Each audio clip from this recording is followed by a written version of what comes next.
बाबर को, हुमायूं को जीवन दान दिया, ऐसा हमीद खान सेनापति, उसकी खूबसूरत लड़की हमीदा, वो सेनापति अकबर के कहने से युद्ध में गया और मारा गया। अकबर उस सुंदरी पर मोहित था। अकबर ने उस सुंदरी को प्रलोभन देकर व्यवस्था करके अपनी पटरानी बनाया, और तू अकबर की दिल की ताज बनेगी। जैसी वो खूबसूरत थी ऐसी वे खूब कवित्री भी थी। हमीदा का नाम रखा गया ताज, अकबर के दिल की ताज। लोग उसे ताज कहने लगे, कुटुंब के लोग इधर उधर के। उस ताज का भी जो ताजों का ताज है, शाहों का शाह है, ऐसे परमेश्वर में रमण करने वाले संत के चरणों में जाने वाली बीरबल की बेटी का संग मिल गया उसको। अच्छी सहेलियों का संग मिलने से बहनों में अच्छे गुण जो छुपे हैं वे विकसित हो जाते हैं, और हल्की सहेलियों का, हल्के विचारों वाली फ्रेंडशिप का संग मिलने से देवियां डिस्को करने जैसे अधम कर्म पे उतर आती। जयराम जी बोलना पड़ेगा। जो लोग अपने को बड़ा मानते हैं और डिस्को करना एक सुधरे हुए आदमी की पहचान समझते हैं, वे लोग बहुत भारी गलती में हैं। किसी सज्जन को किसी ने कहा कि हम तो शादी विवाह करेंगे लेकिन हमें तो मॉडर्न लड़की चाहिए। मॉडर्न लड़की का मतलब क्या कि बॉय कट कटिंग कराए, पफ पाउडर लाली लिपस्टिक लगाए और बेशर्म होकर क्लबों में नाचती रहे, इसको मॉडर्न बोलते हैं। हद हो गई समझदारी की। ये समझदारी है कि बेवकूफ़ी है? कलयुग ने खोपड़ी पर कब्जा कर लिया। सो संगति जरी जाए जिसमें कथा नहीं राम की, बिन खेती के बाहर किस काम की। तुलसीदास कहते हैं जरहूं सो संपत्ति सदन सुख। वह संपत्ति जल जाए जो हमें क्लबों में और पाप के घोर नरकों में ले जा रही। जरहूं सो संपत्ति सदन सुख, सुहृद मातु पितु भाई। ऐसे चाहे माता पिता और भाई भी हो जो हमें पाप के तरफ ले जाते हैं, ऐसे संबंध हमारे जल जाए।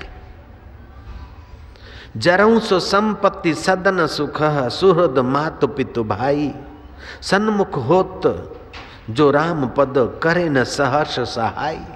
जो भगवान के सन्मुख होने में जो सहर्ष सहाय नहीं करते, लेकिन वहां से रोककर हमको क्लबों में ले जाते हैं, हमको शराब कबाब में ले जाते हैं, हमको नारकीय योनियों के हाईवे पर ले जाते हैं, ऐसे चाहे माता हो, पिता हो, पति हो, पत्नी हो, दोस्त हो, ऐसे संबंध हमारे जल जाओ जल्दी।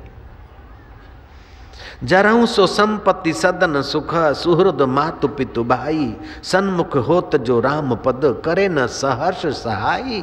जो सहर्ष सहाय नहीं करते हैं, ऐसे चाहे अकबर हो चाहे और कोई हो, उनकी दोस्ती ताज को अब खटकने लगी।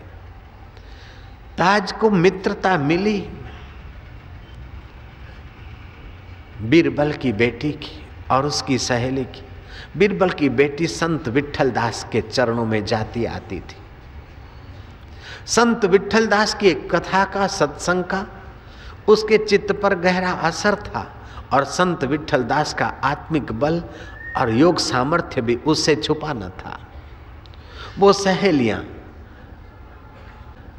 बेगम को, ताज को संत विट्ठल दास की महिमा सुनाती, गुरु की महिमा सुनाती और गुरु के द्वारा भगवत चर्चा सुनाती।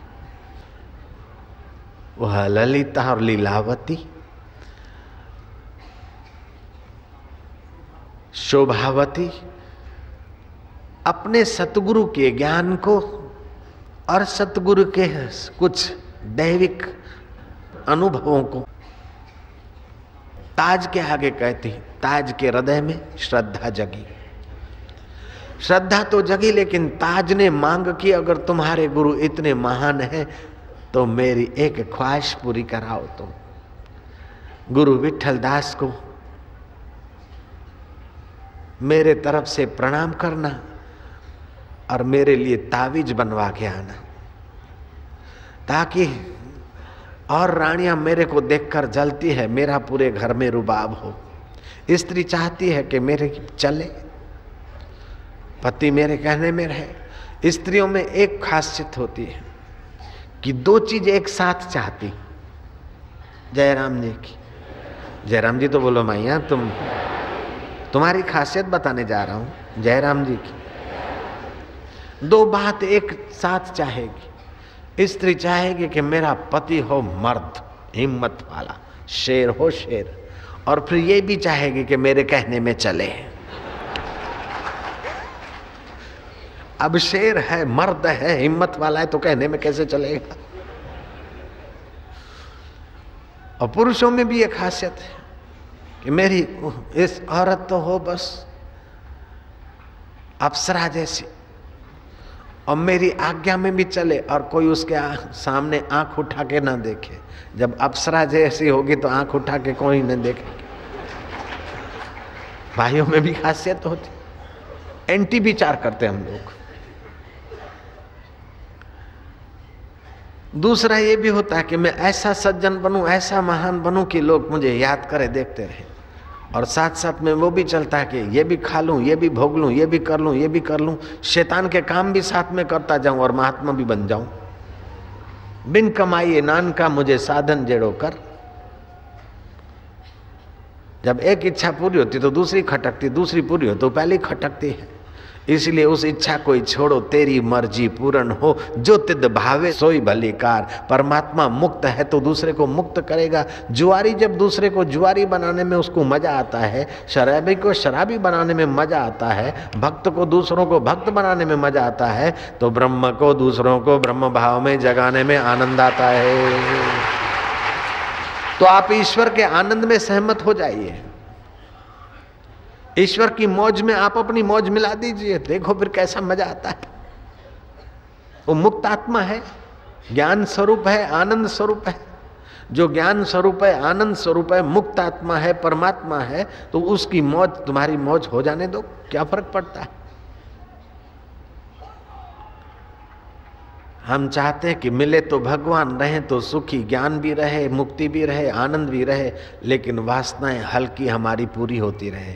इसी में गड़बड़ होती है। मेरी हल्की वासना पूरी न हो, मेरा हो सो जर जाए, हरि का हो सो रह जाए। मेरी जो कामनाएं, इच्छाएं, वासनाएं वो जल जाए, और भगवान की जो इच्छा है वही पूर्ण हो जाए, तो मैं भगवान स्वरूप हो जाऊंगा, ब्रह्म स्वरूप हो जाऊंगा। सो साहिब सद सदा हजूरे, अंधा जानत ताको दूरे।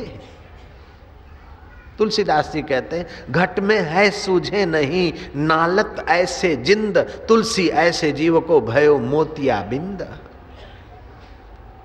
ये भीतर की आंख का मोतिया बिंद है। ताज को सत्संग नहीं था, केवल सत्संग सुनने वालों का संग था कि अकबर मेरे कहने में चले, और रानियां मेरे पर जो जलती है उनको मैं ठीक करने में सफल हो जाऊं। ऐसा कोई तावीज ले आओ कि पिया मेरे वश हो जाए। शोभावती ने अपने गुरु को प्रार्थना की और गुरु ने उठाकर एक तावीज बनाकर दे डाला। संत विठलदास कोई टूना फूना टोटका वाले नहीं थे। कन्या मन्या कुर्र, तुम हमारे चेले, हम तुम्हारे गुर्र।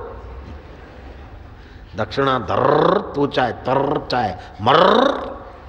अला बांधू, बला बांधू, भूत बांधू, प्रेत बांधू, डाकिनी बांधू, चाकिनी बांधू, उसमें के नहीं थे। उन्होंने तो हरि रस पाने के रास्ते की यात्रा की हुई थी। देखा कि एक मुसलमान महिला जब श्रद्धा रख के तावीज मंगाती है, अपना धंधा तो नहीं लेकिन कर लो धंधा, तावीज बनाकर दे दिया। अब एक स्त्री और स्त्रियों से कैसे छुपा सकती है गले में तावीज, किस बात का है। और रानियां खोज लगाते लगाते इस नतीजे पे पहुंच गई कि अकबर को वश करने के लिए तावीज पहना है। अब तो सब रानियों ने जोर मारा अकबर को बहकाने में। उनको तो एक इशू मिल गया, एक निमित्त मिल गया। यहां तक कि हिंदू रानी जोधाबाई वो भी विरुद्ध हो गई और अकबर को खूब चढ़ाया भिड़ाया। अकबर ताज के एकांत कमरे में गए, इधर उधर की बात शुरू करके फटाक से आए, ये तावीज किस बात का है? उसने बोला ये ना पूछो, मेरी पर्सनल बात है। बोले नहीं। हाँ ना करते अकबर ने बलपूर्वक ताज के गले से वो तावीज खींच लिया। तावीज खोला, और तावीज खोला तो तावीज में कुछ लिखा हुआ होता है, चिट्ठी। तावीज खोला और पढ़ा, चिट्ठ पढ़े तो उसमें गजब की बात लिखी थी। उसमें ये नहीं लिखा था कि अकबर वश हो जाए, अथवा जो टूना फूना टोटका वाले लिखते हैं तांत्रिक लोग, ऐसा कोई भाषा नहीं थी। उसमें तो सत्य की दुहाई थी। लिखा था टूना फूना टोटका, टूना फूना टोटका सभी दीजे धोई, पिया कहे त्यों कीजिए आपे ही वश होए। टूना फूना टोटका सभी दीजे धोई, पिया कहे त्यों कीजिए आपे ही वश होए।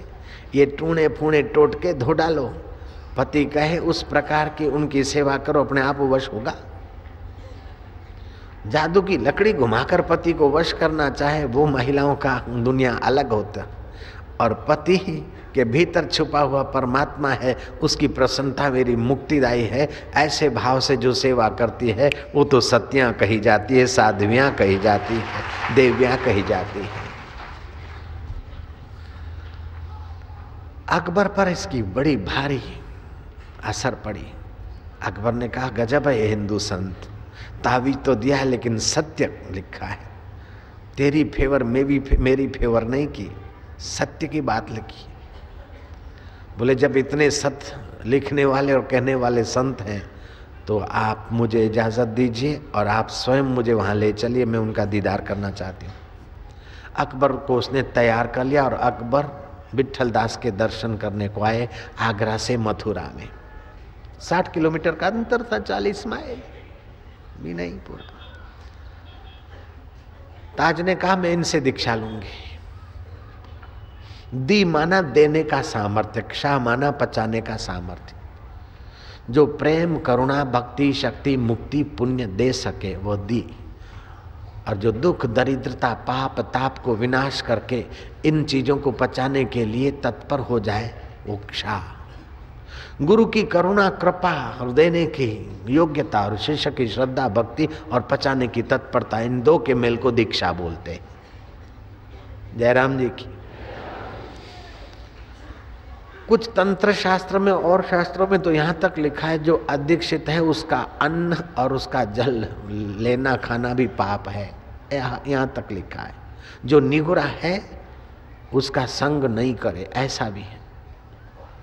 निगुरे का नहीं कोई ठिकाना, 84 में आना जाना, यम का बने मेहमान, सुन लो चतुर सुजान, निगुरा नहीं रहना। ये कबीर जी ने कहा है।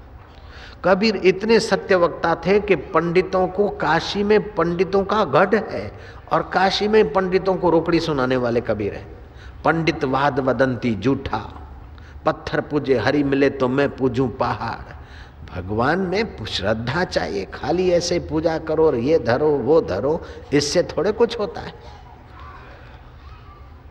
राम कहे राम रीठा तो मिश्री कहे मुंह मीठा, पंडित वाद वदंती झूठा। राम राम करो, ये धरो वो धरो।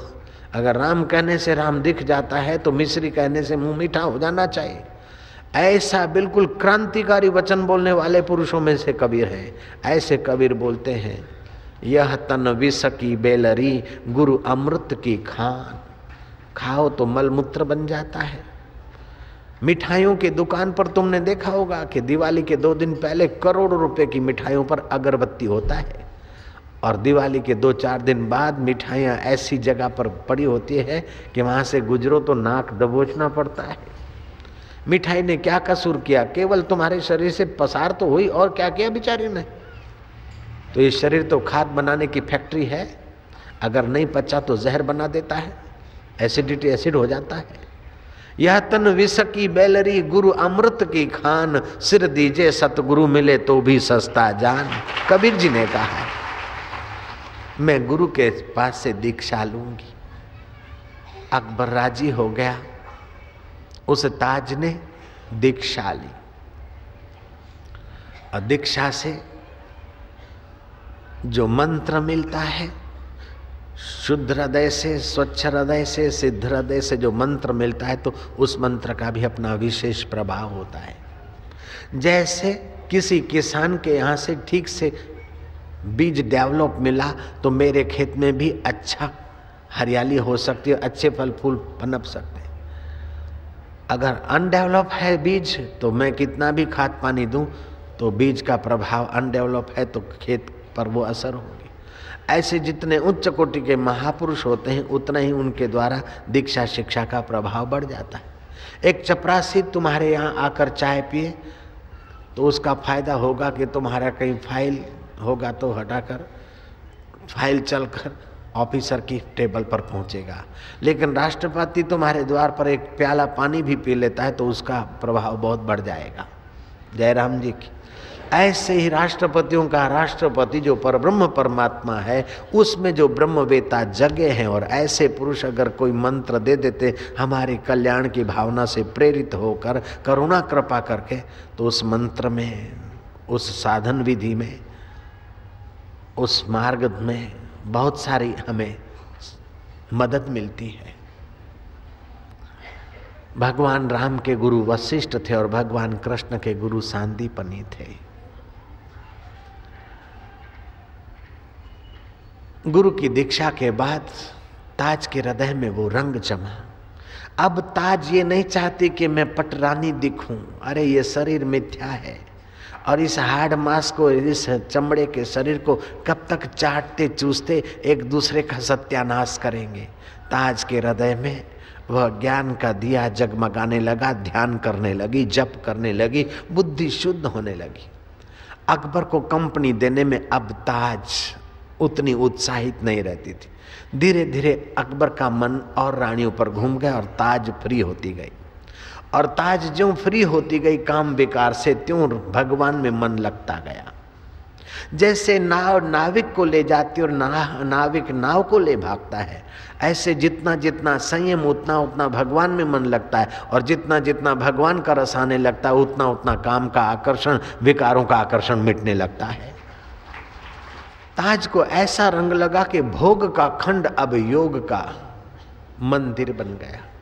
वो ठाकुर जी श्री कृष्ण की पूजा करती है। एक टक भगवान को देखते देखते उसके अंतःकरण में अष्ट सात्विक भाव उत्पन्न होते हैं।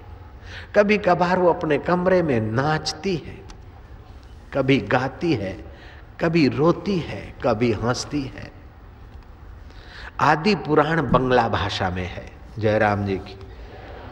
बंगला भाषा में आदि पुराण का एक श्लोक है, गीत्वा च मम नामानि, गीत्वा च मम नामानि नर्तन्ते मम सन्निधौ,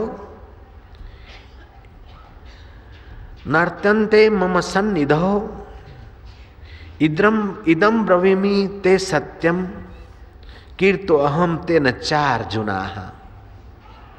जो मेरे नामों का गान करता हुआ मुझे अपने समीप मानकर नाचता है, मैं तुझे सत्य कहता हूं अर्जुन, मैं उसके द्वारा खरीद लिया गया हूं।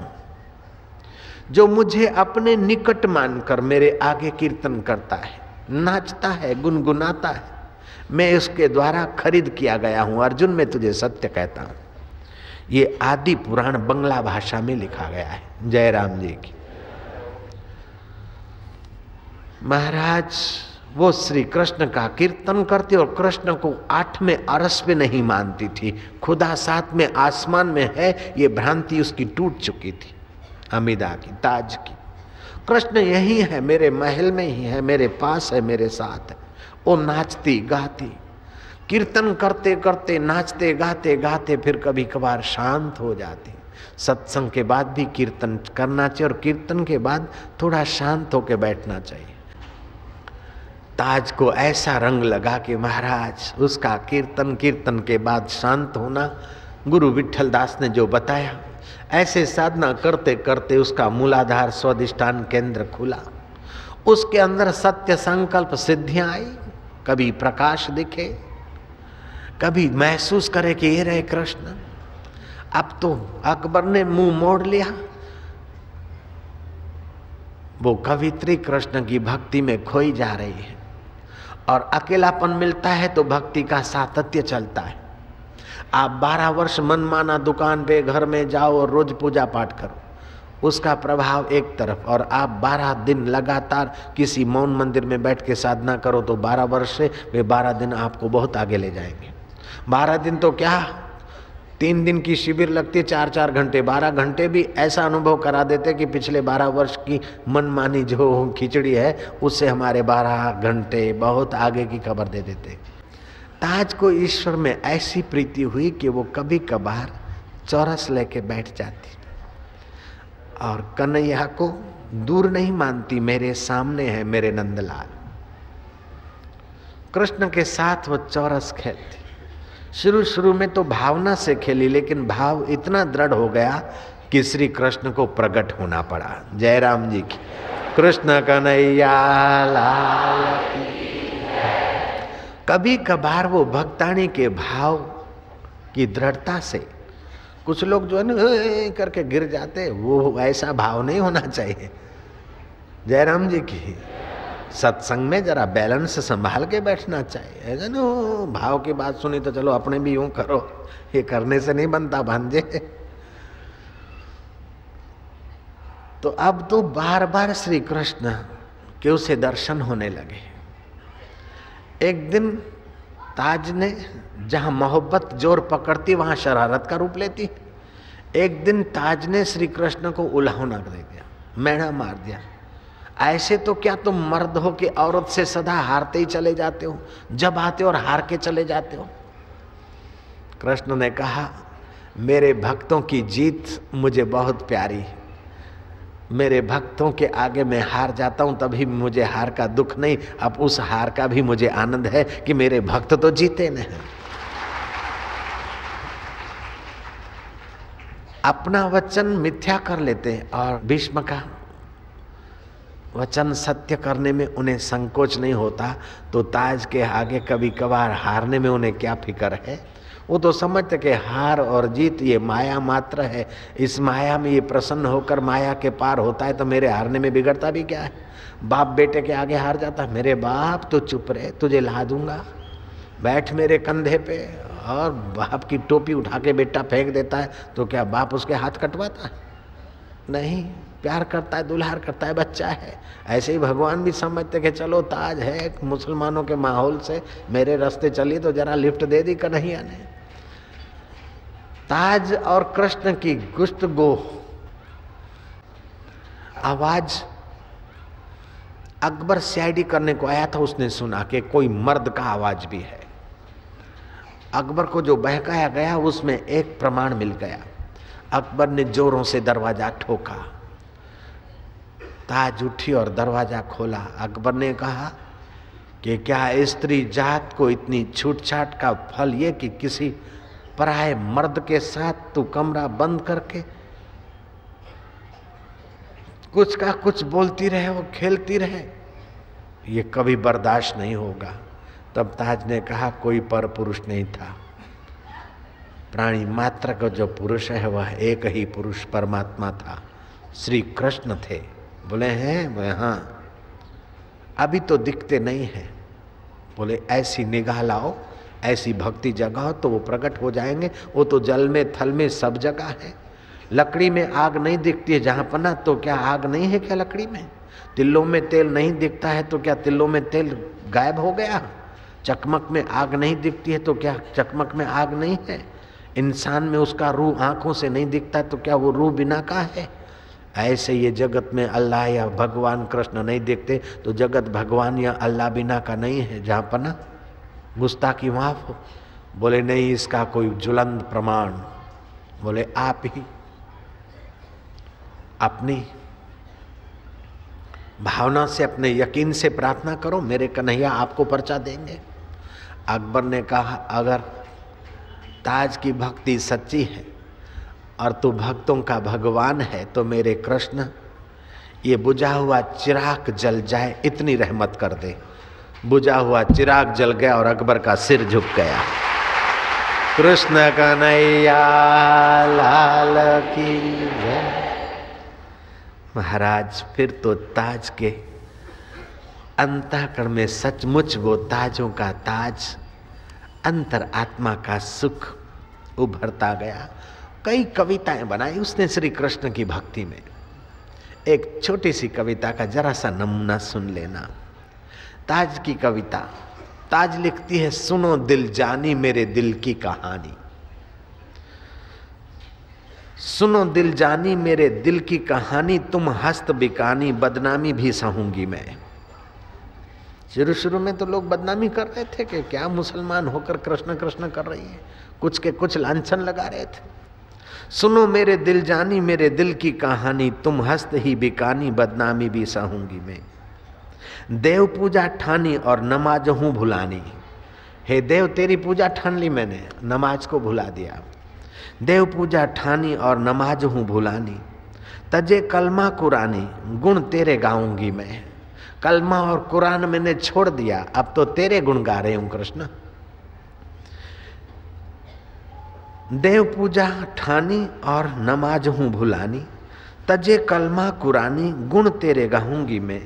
सांवला सलोना सिर ताज गिरकुल तहा दिए, तेरे नेह दाग में निदाह हो रहूंगी मैं। नंद के कुमार कुर्बान तेरी सूरत पर, हूं तो तुर्कानी लेकिन अब हिंदुआनी कहलाऊंगी मैं। हूं तो तुर्कानी हिंदुआनी कहलाऊंगी। जिसको भक्ति का सुख मिल गया, जिसको मनुष्य जीवन की महत्ता समझ में आ गई, ऐसे संत तुलसीदास जी कहते हैं कि वो भवन व मित्र व कुटुंब व कबीला, वह मान व प्रतिष्ठा, वो मैं और तू भले जर जाए, सो संगति जरी जाए जा में कथा नहीं राम की, बिन खेती के बाढ़ किस काम की। जरऊं सो संपत्ति सदन सुख, सुहृद मात पितु भाई, सन्मुख होत जो राम पद करे न सहर्ष सहाई। जो सुख कर्म धर्म जरि जाऊं, सो सुख कर्म धर्म जरि जाऊं, जहन राम पद पंकज भाऊं। जोग कुजोग ज्ञान अज्ञानु, जह नहीं राम प्रेम प्रधानु। जहाँ भगवत प्रेम की प्रधानता नहीं, वह ज्ञान अज्ञान है, वो संपदा विपदा है, वह जोग कुजोग है, और वह मित्र शत्रु है जो भगवान के रास्ते जाने में रोक टोक करता है और भोग विलास में और क्लबों में घसीटता है। दिखता तो मित्र है लेकिन गहरे नरकों में ले जाता है। ऐसे मित्रों से 9 गज हम दूर रहेंगे, हमें कोई फर्क नहीं पड़ता है। हमें तो मॉडर्न लड़की चाहिए, सत्यानाश हो जाएगा थोड़े वर्षों में। लड़की ऐसी हो कि पति में परमात्मा देखने का ज्ञान उसके माँ बाप ने भरा हो। जयराम जी की। लड़की ऐसी हो जिसका मुक्तिदायी लक्ष्य हो। लड़की ऐसी हो कि 50 लोफरों के बीच भी जाए तो अपने शील की रक्षा करने में सक्षम हो। इसका नाम है पहचान। ऐसा नहीं कि क्लबों में नाचती रहे और पति बदलती रहे, आदमी बदलती रहे और बोले समान हक मिल गया। क्या सत्यानाश हुआ? समान हक है। नारी के शील के साथ खिलवाड़, नारी की महत्ता के साथ खिलवाड़, नारी के ओज और तेज के साथ खिलवाड़ करके बोलते नारी आज़ादी। ये तो नारी के साथ धोखा है, नीरा धोखा है। जयराम जी बोलना पड़ेगा। नारी स्वतंत्र तो ये कि स्व के तंत्र रहे नारी, आत्म सुख में डट जाए, जग जाए, इसका नाम है। उस रास्ते चलाना चाहिए बेचारियों को भोली भाली नारियों को, बेचारियों को भोग की एक कठपुतली बनाकर बोले मेरे को कंपनी देगी, क्लबों में चलेगी तो लड़की हम पसंद करते। नारायण हरि नारायण हरि नारायण।